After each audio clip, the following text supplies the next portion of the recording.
American businessman Terrance Watanabe is estimated to have lost over $220 million from gambling. In 2007 alone, he lost roughly $127 million at Caesars properties in Las Vegas. That gambling run is believed to be one of the biggest losing streaks ever by anyone in Las Vegas history. Terry's gambling loss for 2007 totaled roughly 5.6% of all of Caesars Vegas gambling revenue that year. It's probably safe to say that Watanabe was the biggest whale ever for any casino. So just how did it get to this dire situation for Terry Watanabe? Let's first get into how Terry had all that money to lose in the first place. Terry Watanabe inherited Oriental Trading Company, one of the first wholesaling companies established in the US. But this isn't the classic trust fund kid blowing his inheritance story. His dad,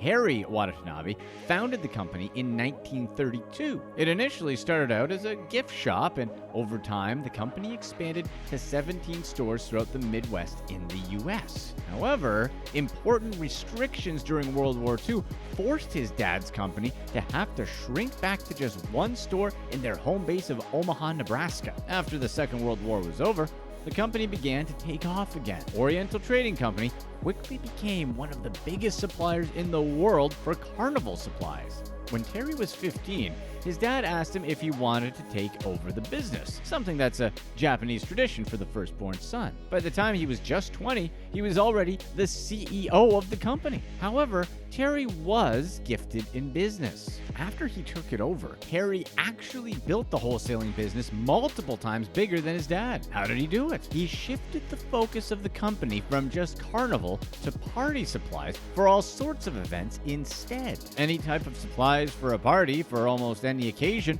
Oriental Trading Company sold it. Terry also decided to use direct mail marketing by targeting schools, teachers, retailers, and businesses. He grew the company to over $300 million in revenue annually by the time he decided to sell the company. But that didn't come without sacrifice. Growing the company took up almost all of Terry's life. Because of his commitment to growing the company, he would travel for months at a time, looking at what suppliers had in Asia, and the Oriental Company was his life. But in 2000, Terry decided he had enough. He sold off the company his dad had started to Brentwood Associates for an undisclosed sum. Today, the company is owned by Berkshire Hathaway. Terry was ready to head off into retirement, an extremely rich man, something that it seemed like he was going to be for a long time. After selling the company, Terry's plan was to throw himself into his philanthropic work and have more fun. In a newspaper interview in the Omaha World-Herald, he's quoted as saying, "If it's not fun, it's not worth doing." However, philanthropic work only takes up so many hours in a day. Wasn't quite the thrill as running a business. He came up with several business ideas, such as opening a restaurant, but all that went nowhere. Terry was getting bored in his early retirement, but he did find one easy way to fill the time back in 2003. This was the way to give him the dopamine hits he lost because of selling off his big business. Terry discovered gambling, and he started playing at Harrah's Casino in Council Bluffs, Iowa. This was just across the river from where he lived in Omaha. With the bankroll he had, he quickly became one of the casino's top customers.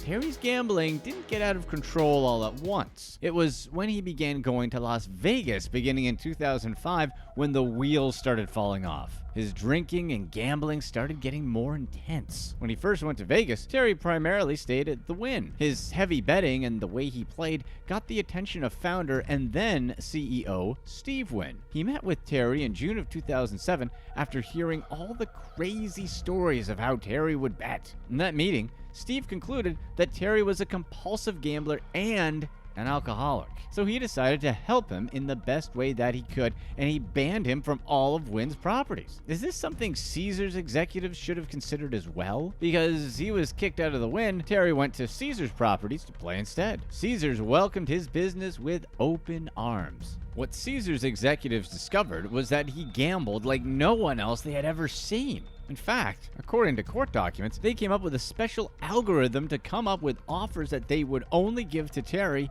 and no one else. For example, tickets to shows such as the Rolling Stones for big players were normal. A monthly credit for $12,500 a month for airfare and $500,000 in credit at the gift stores is not normal. Caesars also offered 15% cash back on table losses greater than $500,000. Supposedly, it was up to 30% cash back on certain other high-limit game incentives, but Terry claimed that Caesars reneged on their promises. His playing got so big, Caesars actually created his own special status for the first time called Chairman. This was above Caesars 7 stars, which is the highest publicly known tier status someone can get. Terry would always stay for free in the biggest suite available at Caesar's Palace. He always had access to his favorite lucky bartender, and he always drank a special brand of vodka called the Jewel of Russia.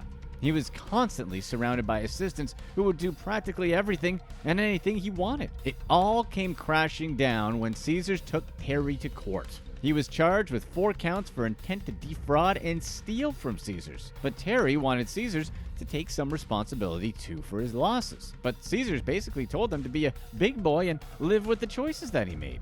Terry admitted himself that he was a compulsive gambler. He claimed that Caesar's Palace deliberately exploited him and that they kept him at the tables as long as possible. But isn't that what almost all casinos do? When is the line crossed? According to Terry, casino staff routinely gave him plenty of alcohol and prescription meds as part of their systematic plan to keep him gambling. Terry refused to pay up roughly $14.7 million that Caesars had extended to him as credit. Of course, Terry had lost all of that credit, but he had had enough.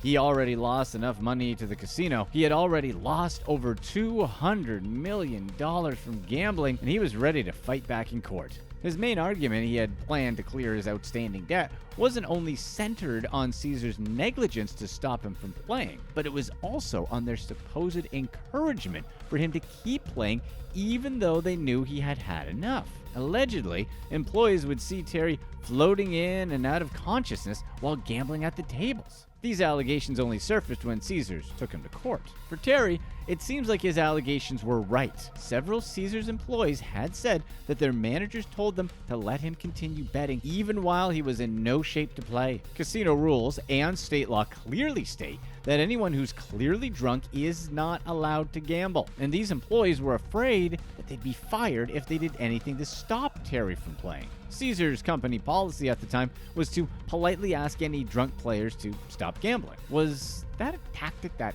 actually works? Terry's lawyer said that Caesars preyed on his condition, but at the same time, Terry did want to shoulder his part of the blame. He knew that he drank too much. But where's the line on encouraging someone to do something once they're under the influence? Terry's situation is the classic relationships casinos have with their whales. But the truth is, the player doesn't have to be a whale to get a little bit of special treatment.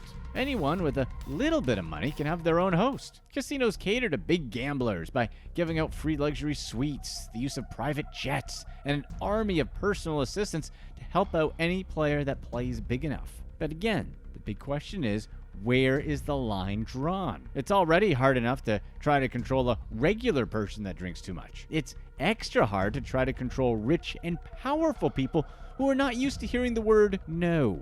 There have been plenty of cases where rich gamblers have tried to turn the blame around on casinos and lawsuits, even if none of them are successful. For example, in 1993, the former late owner of the Philadelphia Eagles, Leonard Tost, failed to get any money back when he sued Hollywood Casino over his gambling losses. His argument was that it was Hollywood employees' fault for getting him to drink so much to the point that he didn't know what he was doing when he gambled away millions of dollars in Atlantic City. How often do casinos have to deal with gamblers that don't want to pay up? It's actually a pretty common case. For casinos in Nevada, any unpaid gambling debt is a criminal matter, so it's a pretty serious charge. It makes sense that this is something casinos would lobby hard for. Clark County, which is the county Las Vegas is a part of, prosecutes hundreds of cases involving gambling debts a month. Of course, most of the cases are not in the millions of dollars. But just like the huge whales, people with unpaid casino debts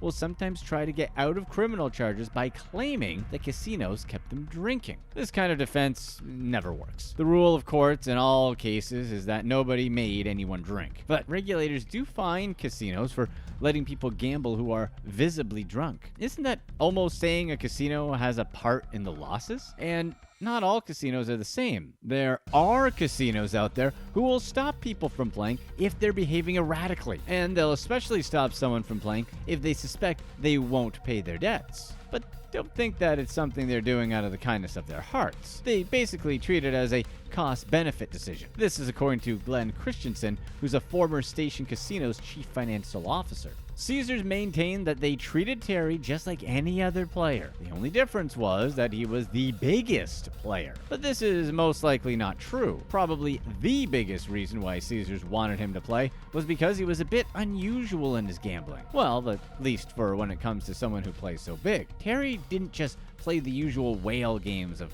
blackjack and baccarat. He often spent hours playing roulette, slots, and keno. These were exactly all the worst games to play because they're clear examples of games where the house has a massive edge. Casino management supposedly referred to him as a house player because he always went for the games where they were clearly favored to win. Supposedly, even when he did play the best game to play, blackjack, he would make such terrible decisions at the table that it didn't matter anyways. Several Caesars employees said in court that Terry would stay at the tables for up to 24 hours a session. They've also sometimes seen him lose as much as $5 million in a single session. Management apparently accelerated his losses by raising the limits for him. For example, they allowed him to play 3 blackjack hands simultaneously with a $50,000 limit for each hand. Also, Caesars always extended credit for him when he wanted. At one point, his credit at Caesars was a whopping $17 million, according to court documents. Most of the gambling was done when Terry was drinking. Obviously, there wasn't an official written out corporate policy to keep him drinking,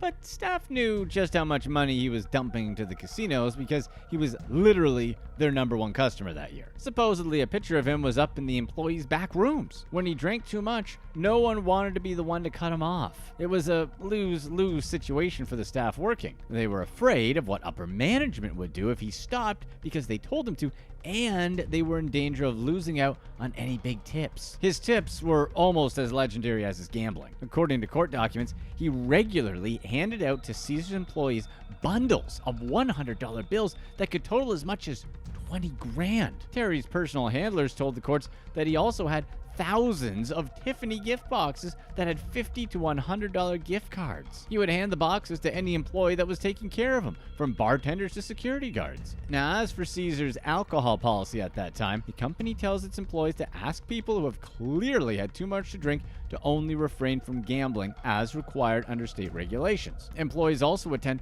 a responsible gaming class every year where they learn how and when to tell gamblers to leave the casino. Then there's a phone number that employees can call to anonymously report unethical or improper behavior by other employees. There were no reports that anyone called the number regarding to Terrance Watanabe. After his record-losing year, Terry was back in Las Vegas gambling for a period in 2008. But ever since then, he got help that year and hasn't entered a casino since. For what it's worth, Caesars was fined $225 grand because they allowed Terry to keep gambling even though it was clear he was drinking too much. Caesars and Terry eventually settled his debt out of court. Unfortunately, in 2017, Terry was in need of money for prostate cancer treatment. He had prostate cancer that required surgery that cost roughly $100,000, something he couldn't afford. His GoFundMe stopped accepting donations when it hit $28,610. Hopefully it was because an old friend who had a lot of money saw what was going on and decided to help out. Here's what's next.